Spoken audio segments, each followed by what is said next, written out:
Magandang umaga mga kaibigan. Dito na naman tayo sa ating libangan po.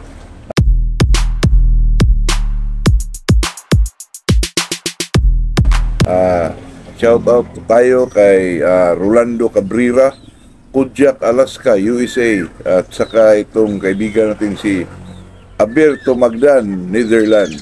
Yun lang po, mga imported pala itong mga natin mga kaibigan. Itong shout out natin ngayon.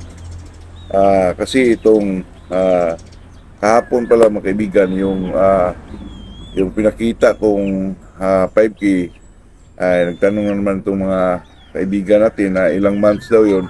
Magti 3 months yun mga kaibigan sa February 28 po. Mag 3 months pa yun. Medyo matangkad lang sila talaga mga kaibigan. At saka yung dati, yung na-breed ko, yung makasamahan nun, matangkad lang sila sa mga edad na ganyan. Tingnan parang matataas, pero pagdating ng mga 7 to 8 talagang regular lang po. Hindi, matangkad pa rin, pero balansyado kumbaga mga kaibigan. Wala namang yung tinatawag ng mga langki po, wala po. Ito kasing 5K mga kaibigan, pusong to 5K na cruises ko, ang daming message dun sa akin kaibigan na ano daw, hindi na ba sila pwedeng i-cruise sa sweater. Nasa sa inyo lang yun mga kaibigan. Pwede nyo namang i-cruise pa sa Golden Boy, pwede nyo namang i-cruise ng Raptor. At saka yung mapudos sa mga kaibigan, kasi pag sweater pa rin kasi, ganun pa rin ang away doon mga kaibigan, kasi puro sweater na eh. Iba-iba kasi iba-iba naman yung nakahawak ng bloodline na yan. Pero mas maganda yun, yung sa akin mga kaibigan ay parang 2-week cruise lang yan, ng pusom to 5K, maganda na yun cruise ng roundhead. Kung ano man yun, mga claret, pwede na yun.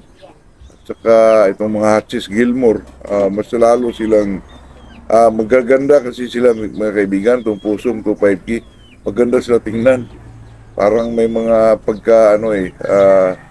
yung mga pusong din, parang may lumalabas na parang formado pusong. Pero sa tingin ko parang lumalabas talaga yung pagka 5K po kasi matatangkad sila mga kaibigan. Yan lang po, yun lang mga kaibigan.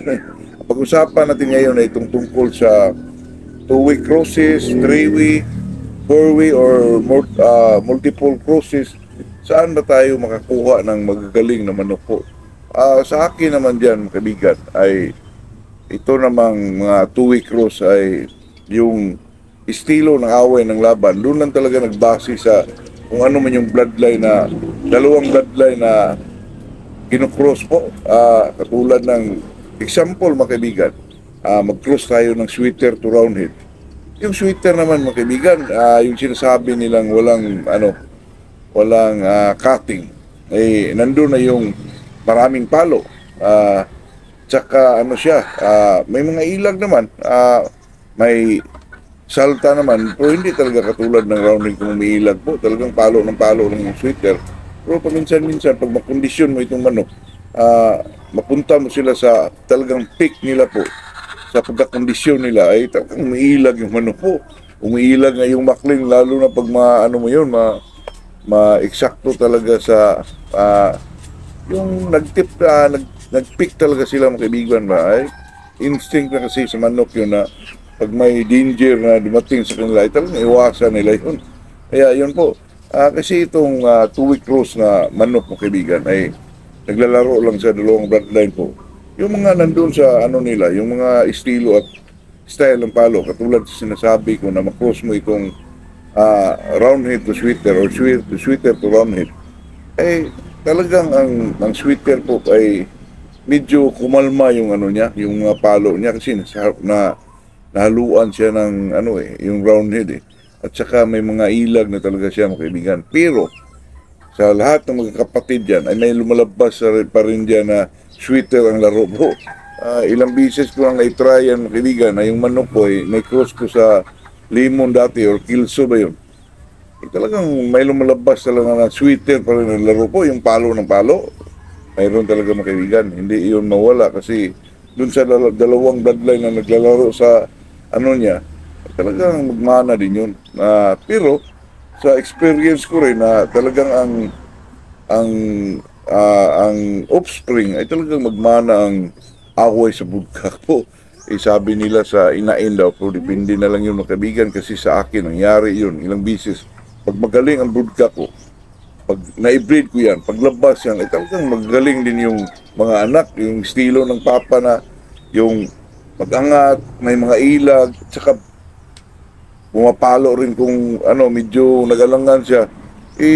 Talagang nagmana po, ilang bisis ko nang ginagawa yan mga kaibigan. Kaya ito namang kalimitan o kadalasan na sa karamihang breeder po na ginagawa ay 3-way cruises mga kaibigan. Katulad sa Amerika ay talagang 3-way sila. Example ng 3-way mga kaibigan. Itong Boston at saka Sweeter pa. Tapos ang inahin, pasukan mo siya ng Gilmore. Yun ang tinatawag na ang offspring doon mga kaibigan ay 3-way na po. Kaya ganun ang pagkakaintindi ko dyan na mag-cross ka ng pwede ring Gilmore to Boston. Tapos ang mga inain nila, pasukan mo ng Sweeter. Ay, pwede yun, kaibigan. Yun ang tinatawag na 3-way cross. Kasi itong maraming cruises na isang manok, mga kaibigan, marami ng siyang bloodline na nakapasok sa kanya, ay marami na po siyang alam na palo po na magagamit niya, mga kaibigan. Katulad ng i-cross mo itong Kilso sa mga kaibigan, Roundhead. For example, Boston. Ako, napakagaling po sa mga lumalabas dyan. Tapos, tapunan mo siya ng Sweeter, mga kaibigan. Sweeter na tumpusong po. Ang mga inain na nanggaling sa Boston at saka Kilso, pasukan mo ng pusong.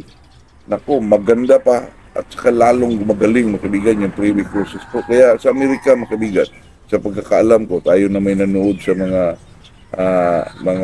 programa na sa manok lang din, tulad ng bakbakan na mga kaibigan, para talaga siyang kasi ini-interview. Pero kung ano yung mga ginagawa nila, kung ano yung ginagawa sa pag-cruise nila, matututo ka. Kasi itong 3-way cruise sa mga breeder sa mga Amerika po, sa mga Amerikano po, ay 3-way cruises talaga yung panlaban nila ginagamit po. Ito namang 4-way cruises. Mayroon ding mga breeder na gumagamit to, itong 4-way cruises. Kasi itong 4-way mga kaibigan, itong Boston to Sweeter. Tapos yung isa naman, basta pang-apat na mga kaibigan, cruises po. Ang mga ganito naman kaibigan, sa tingin ko, itong 3-way at saka 4-way, halos pareho lang yan mga kaibigan. Depende lang kung anong klaseng, kasi sa lahat ng cruises mga kaibigan, lalo na itong tinatawag na multiple cruises, ilang pieces na siyang na-cruise mga kaibigan. Dito natin makikita ito sa baba po, katulad ko.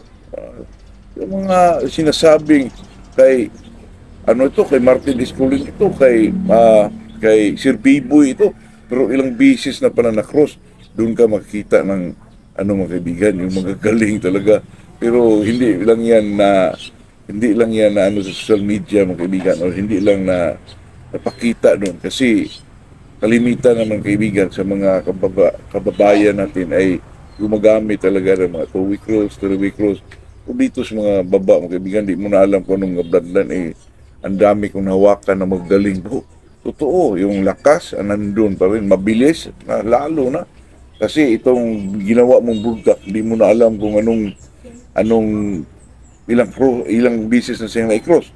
Di mo na ang nalalaman mo lang ito ay Sweeter, pero hindi mo na alam kung anong nakapasok sa kanya po. Tapos ang mga inain mo naman na ginagamit, di mo alam kung ilang cruises na ba yan. Tapos sila ang inaano mo, may malabas siya mga kaibigan na talagang magagaling po. Pero kung mananalo yung mga malabas na doon, hindi mo alam kung paano siya balikan po, kasi hindi mo alam ang bloodline ng mga na to, yung ginagamit mo, yung circle ng bloodline na ginagamit mo, hindi mo po alam.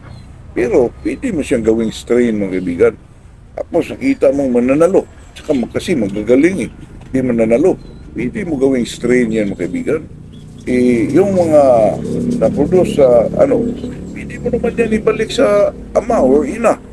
Tapos mag-brother sister meeting ka, kung sakali namang matagal ng panahon na pasukan mo ng magaling na manok. Yan din ang mga ginagawa nilang mga kaibigan, itong mga Walter Kelso, yung sila, talagang na ano lang yan sila, medyo na tunog lang talaga sila sa buong mundo.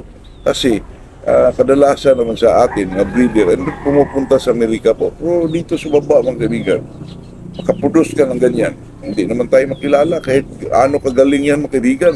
Yan ang the real talk po, na kahit kaano kagaling yung maproduce mo dito at saka magawa mong strain dito lang, katulad ko, hindi ka pa rin ma-recognize po kasi ito kasing mga tinatawag na mga bloodline, mga ginagawa sa isang, talagang makarecognize lang yan kapag ikaw ay pumupunta sa labas, mga imported yung kinukuha mo, makikita ka sa social media. Pero yung mga manok na ganyan, mga kaibigan, kahit sa iyo ay maraming process, hindi mo alam. Makagawa ka ng pinaka-the best na manok, talagang magaling, pero hindi ka pa rin ma-recognize po. Depende lang yun sa tao, kapasidad ng isang tao, mga kaibigan. Yan ang real talk dito sa Sabong Nation po. Dito sa Sabong circle ng mga sabongero, mga kaibigan. Kahit ano pang gawin mo, kung nasa dito ka sa baba lang, tapos wala kang access sa kung ano man yung mga, ako, mahirap, mga kaibigan. Kaya sa atin dito, kung makakuha ka man ng ganyan, magbinta tayo. Yung mga binintahan mo, sila lang ang magnanasa, sila lang ang makapaano doon, mga kaibigan.